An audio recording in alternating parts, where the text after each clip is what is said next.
Hi, I'm Carlo De Marchis, a guy with a scarf.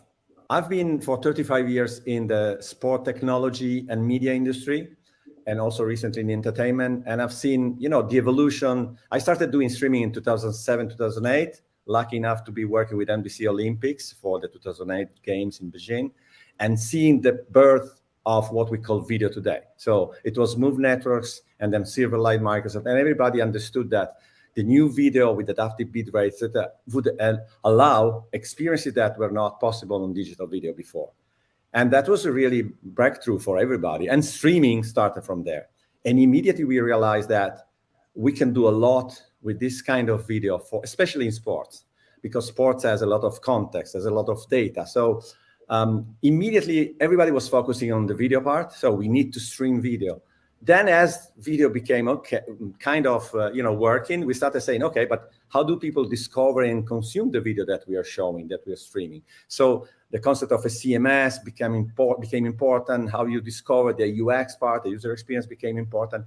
But then people started to say, okay, but then we need to monetize. And monetizing meant mostly, if you want, especially when Netflix then entered the market, changing, if you want, video forever, it started to be, okay, we need to monetize subscription, SVOD, what we call normally SVOD now. And also for sport, there were a lot of players starting to launch this OTT for sport and media. Broadcaster would do it, other company would do it. And clearly the subscription part was super easy at the beginning, but as you develop, as the market matured, the subscription part and all the direct-to-consumer marketing connected to that becomes crucial. I recently joined Cleeng as an advisor, and they are a company focused on subscription management with a lot of emphasis of retention, and also trying to understand how they can serve the monetization part of the streaming platforms, especially as they focus on different verticals. So, for example, with my experience in sport, I was a lot interested in what they were doing that was specific to sport. And I think that that's crucial, that not only sport is served in terms of discovery and consumption in a proper way, that may be a bit different from entertainment, because a lot of platforms following the Netflix paradigm started doing things for entertainment. And we know that sport has different contexts, the structure is different, the taxonomy is different. I think what is important is that all the customer experience sometimes has to be designed for sport.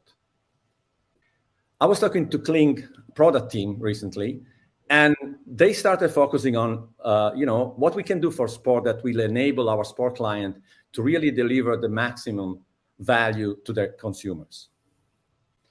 And I think we're here today with Cleeng head of product to look at what they're doing specifically for sport.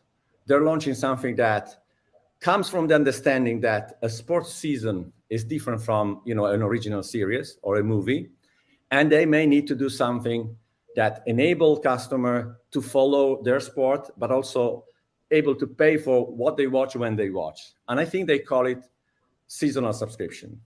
Here with me is Damien Organ, head of product at Cleeng. We spent some good hours in Amsterdam discussing what he was cooking a few months ago, and I'm happy to announce that they're launching it. It's a breakthrough feature. Nobody has this feature like that, and it's available today. So, Damien, thank you for being with me today and to show everybody, and also Damo, with just me chit-chatting, is Damien with all his experience in creating this subscription and retention management system, explaining what they've created as a new feature for the market. So I'll let you quickly introduce yourself and also tell me where you are, because from the room, I cannot tell where you are, to be honest. Thank you, Caro, first of all. Great to be here. I'm based in Poznan in Poland, where a lot of the Cleeng R&D team is centered, let's say, maybe not all physically here now, because so many of us are remote working, but this is where a lot of our core development research actually happens. And I've been with Cleeng for about 5 years and lead the product team at present. And the sports topic is very central to us at Cleeng. I mean, we've been really fortunate, I think, to work with so many great, sporting, I'm going to call them institutions, not even platforms, like the NFL, the NHL, the Tennis Channel, World Rally Championship, the Big Ten college sports conference in the US, the CHL, the combat sports world. So many of them. And it's given us a lot of insights into how these platforms work. And really, I think what you hit on is the unique dynamics of the customer relationship, how customers engage with content in the sports world. It is very different, I think, to the broader entertainment sector. And I think crucially, how they perceive value, how they understand the value that they get doesn't translate so easily to other types of content, I think. So something that we're always thinking about, and something we're delighted to say we have some new cool stuff, I think, that's going to help. So, to be honest, I like that, working in these last few months with you and the team, with Gilles and everybody else, the focus you put on innovating and following from, on one end, what the market tells you, understanding what everybody else is doing, what could be the need, but also being very close to your customers, B2B, working with them, with their team. We know that they have, different personas involved because it's a sophisticated business. You have the marketing people, the product people, the technology people on the customer ends. And I remember I met Cleeng at the startup competition I organized in, I guess, 2014 in Sportel Monaco, and how the company has changed and followed the market and does very well. I think, tell me a bit more about Cleeng per se. So how many people you are? I think the basin is in Amsterdam. Just give me a very brief 101 on Cleeng for the people that don't know Cleeng as a company. Sure, I'll do my best. So we've been on the market since 2011. So we're 12 years in the business at this point. We have over 100 people, and we're based all around the world, actually. So in Poznan, in New York, in Manila. So we're spread far and wide across the globe, which is super important because, of course, we have a global customer base. And I guess when you met us, Carlo, we were very much in the live video space. That was really, the one of the core origins of Cleeng. And we were in, of course, live sport, which I think taught us an awful lot about how the sports business works. And I know you've had some fun yourself in live sports broadcasting, so I think you know some of the drama. Yes. But I think, it taught us a lot about how these platforms work. Obviously, that includes things like the scalability and performance demands that need to be met because, at the maximum peak demand for these platforms, everything has to work, and it's crucial, and that there's no backup if it doesn't. And that, I think, helped us internally develop a culture that was very compatible with sports businesses, right? Because we knew really what was crucial. But it's really helped us also over time. And you mentioned the Netflix model, the evolution of the subscription business, the emergence of churn and retention is a major topic because of the streaming wars and how intense it is. It's really helped us work very closely with our customers in understanding how they want to present the value of what they have, how they're going to monetize what they have, and I think really what the challenges are, what's difficult about monetizing sports content.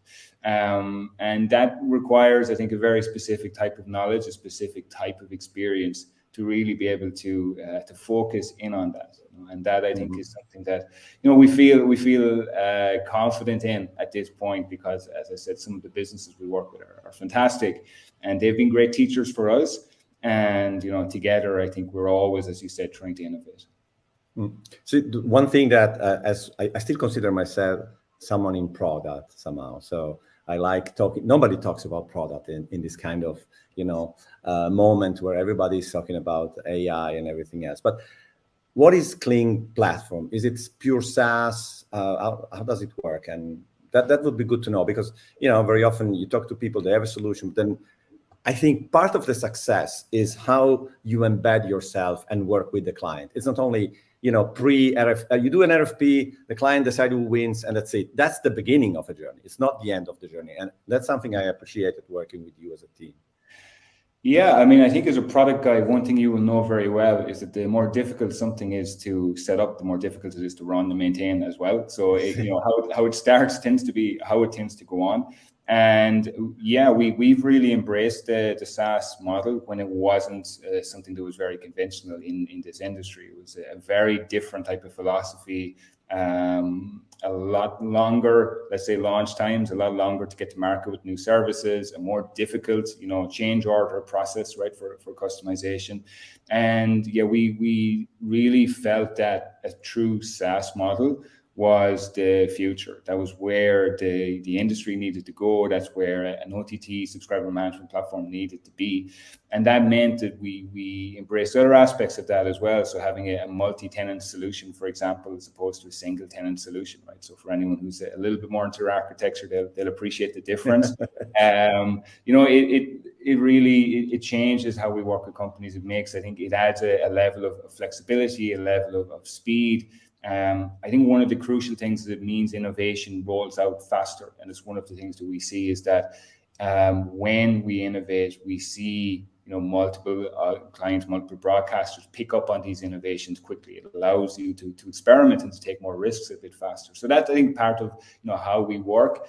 And one of the crucial things, of course, is that we are focused on subscriber retention management. You will often see the SRM tag associated with Cleeng yes. Anywhere we go.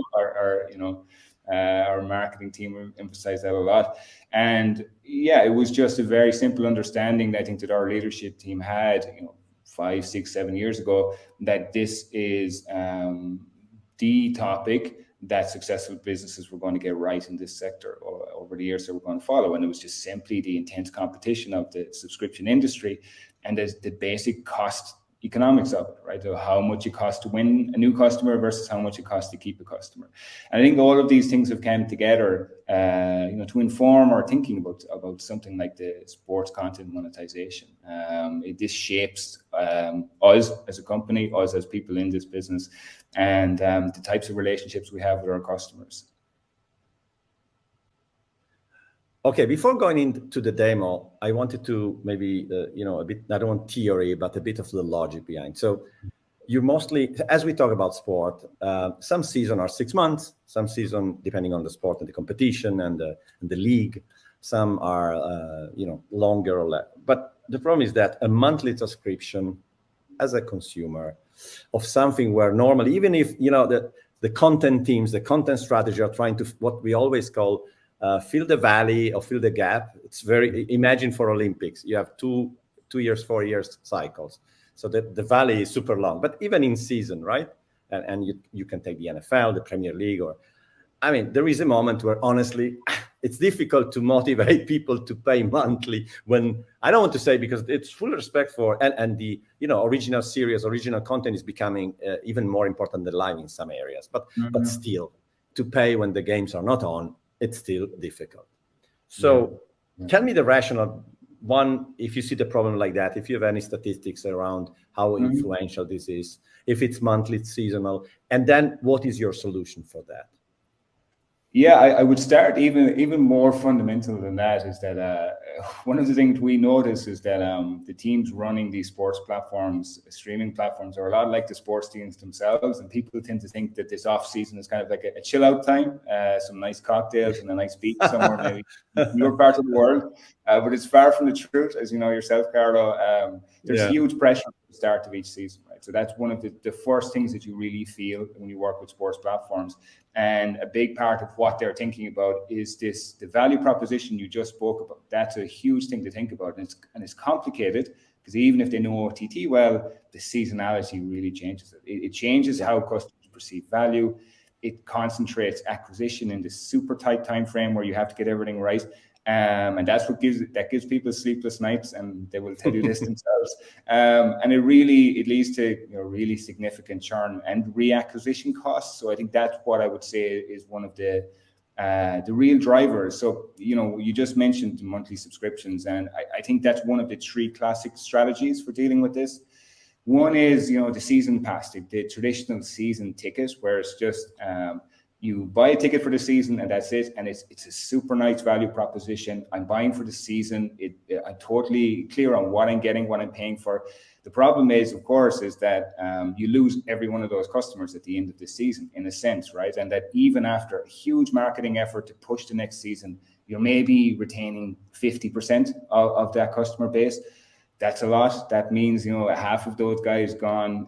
Every year you got to win back another 50% just to get back to where you were at the start of the previous season. So what's the obvious, response to that is the recurring dimension, right? The annual subscription. That's why the subscription model emerged. And this is exactly what you said. I mean, okay, there's the concentration of all the acquisition at the start of the year, but it's really this value proposition that it's 12 months, right? So it's an annual subscription. It recurs cyclically on that 12 months. The season is maybe 5 months. Even worse than that is that there are things beyond your control. The team does badly for the customers. 2 months into the season, no way people are going to pay for an annual subscription for the product, right? It's even harder. And so, that creates a big challenge. And then, as you said, the response to that is the third strategy, which is, I'll have monthly event passes. And this is effective, right? It means you spread out acquisition a little bit. There's a lower entry price, but it anchors people at this lower price point. And I think that's one of the biggest challenges. And what we see is that it's very hard to motivate people once they get used to paying $5-6 for something, €5-6, to go and pay 60-70 euros for it, right? And that's just part of the logic of how people make purchases. And maybe 10%, 15% if you're really cracking down hard on that upgrade campaigns that you have in place. That's maybe the percentage of people that you move to this higher value offer. And that means essentially 85 to 90% of people never go to that higher price point. And from a revenue optimization perspective, that becomes a big challenge. So, I mean, really the perfect solution, it needs to have three things. So you need to have automatic renewal. That's essential. It's got to somehow tackle this value perception problem by not being in this yearly cycle, right? So because we know people don't like that in sports.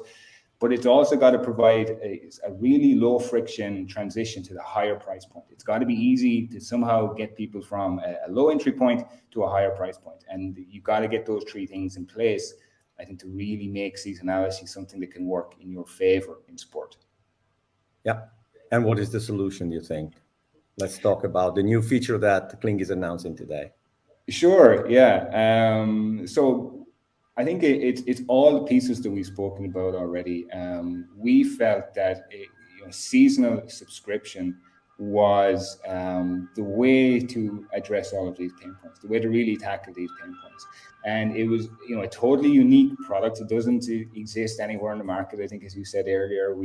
And really, you can only create something this original by working super closely with your clients, right? And the clients themselves starting to dream a bit about, okay, what if, we could do these things? What if it could be a season ticket, so it's a seasonal value proposition, but it renews automatically. Somehow it's not going to renew randomly, maybe in the middle of November, but it's going to renew right before the season starts when people are most willing to pay.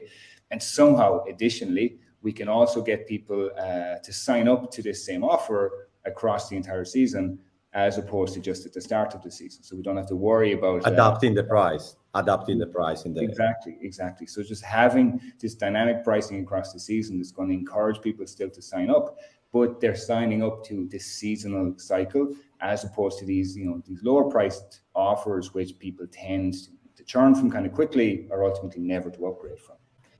Okay, let's start the real demo now. Hands on the platform. Cool. Sounds good.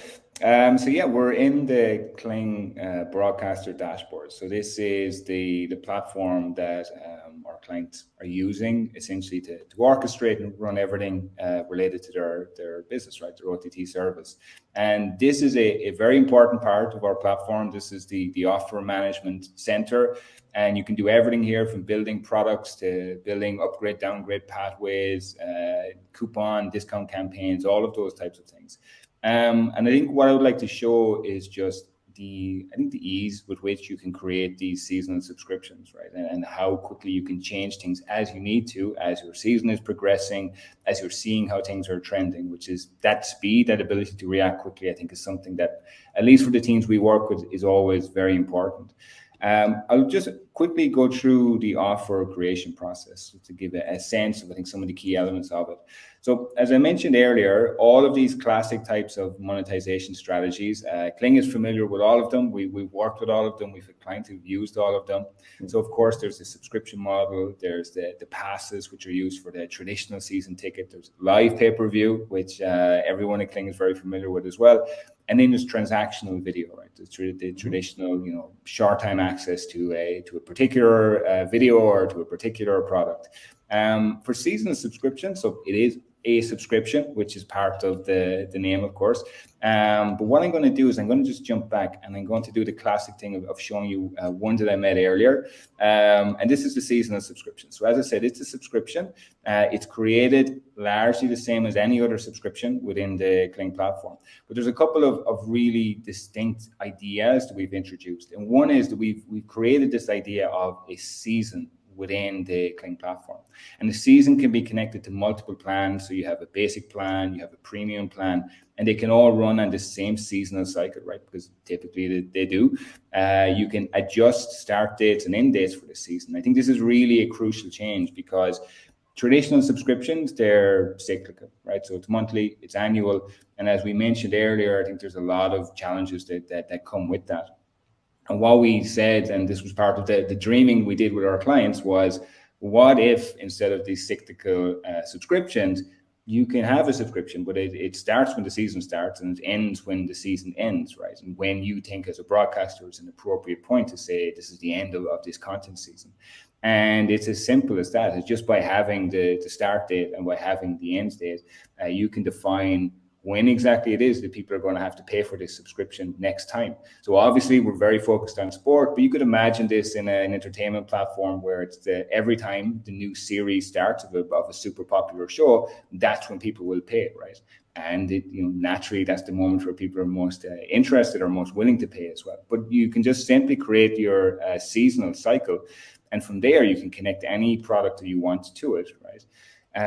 But as I mentioned, I think one of the key things is, of course, how do you continue to get people interested in purchasing this product, your seasonal offer, across the entire season? And this is where we felt that the dynamic pricing approach was perfect for tackling this.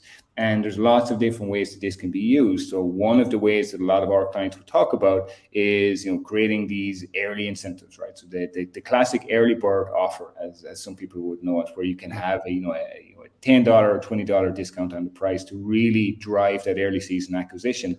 But where it starts to get really interesting is throughout the season. So if you've got a 6-month season or an 8-month season, 4 months into the season, it's pretty obvious that people are not going to be willing to pay the full whack for that entire season, right?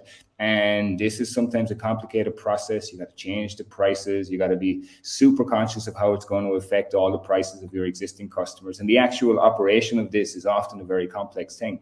And we made it as simple as you can click a button that says add promotion. You can put a date range in place that says when is it you want this to start? When is it you want this to end?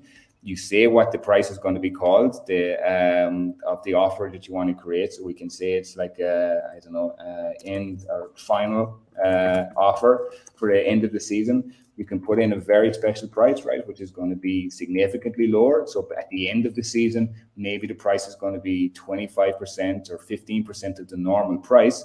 But what it's going to mean is that as customers are going to sign up at these very special rates, right, which are going to be obviously much more attractive, they are then in turn going to renew at the start of the following season on your seasonal offer.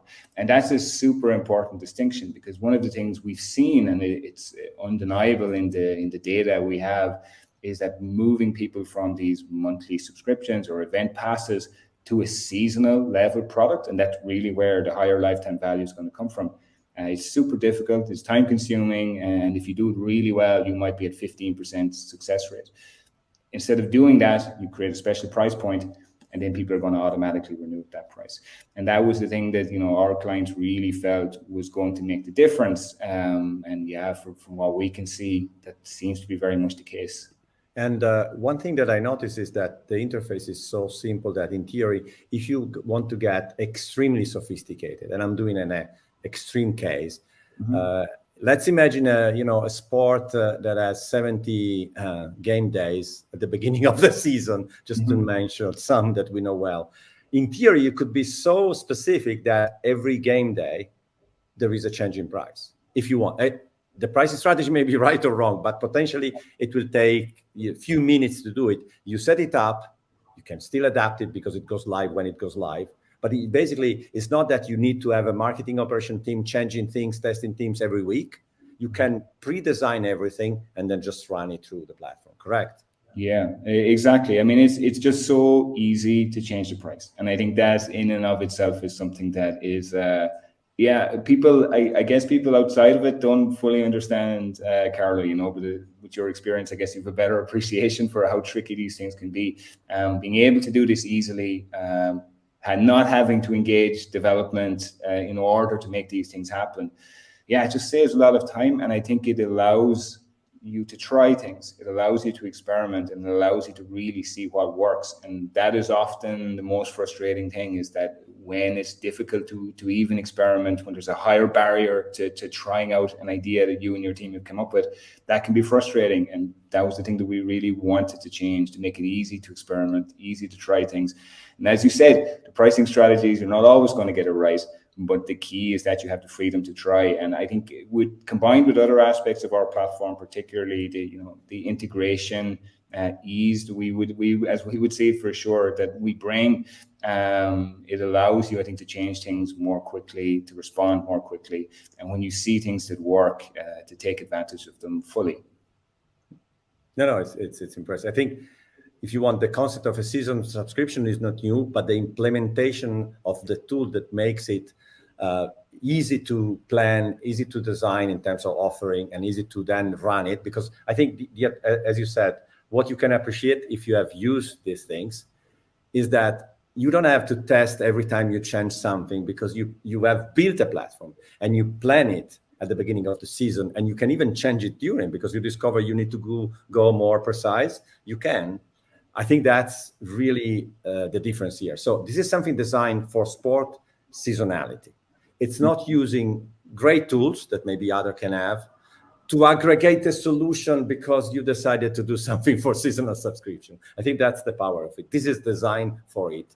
And if you run a sport vertical or sport property OTT, this is exactly what you need, I would say. Yeah, absolutely. And I think it is very important that it's not going to be a square peg in a round hole. It's something very specifically designed for this case. And I think that's one of the strengths of our platform, is that we are focused on exactly these types of services. We're not a subscription management platform for shaving kits or lunch boxes or anything like that. We're for media, entertainment, for OTT. That's what we focus on. And the teams, the type of people who work on those teams, that's where our product is built to make their life easier.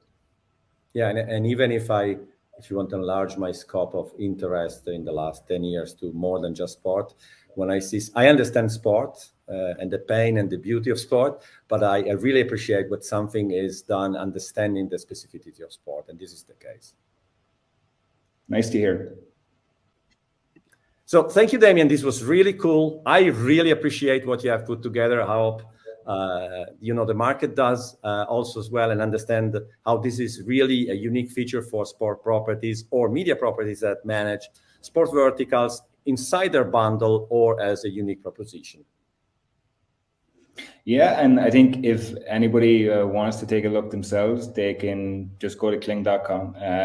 Our platform is completely open, so you can create an account and you can see this and lots of our other tools that directly yourself, if you're working with the customers, with the product within your service. And if you're more of a technical guy, just go to our developer center. We have a fully open API platform. You can find all our documentation. You can test things out, and we have a sandbox environment, so you can even create your sandbox account. And we've had some companies that have joined us in the past, and they never spoke to us. They just went to our developer center, set up and tested everything, and we're convinced that Cleeng were the guys to work with. So I invite everyone to do that. So you will be at the IBC, not only because your headquarters is in Amsterdam, but I think there is a lot planned for IBC. This feature will be available, but obviously talking to the product team, the sales team, everybody will be there. And just to be extremely clear, this is an announcement, and the feature is live today, available both in terms of testing on the platform and checking the documentation. And if you're a client, it's available for you. So if you want to launch a new season with this, you can do it from today. Yes, absolutely. Just go to Cleeng.com and you'll find it all there waiting for you. Okay. Thank you, Damien. That was great.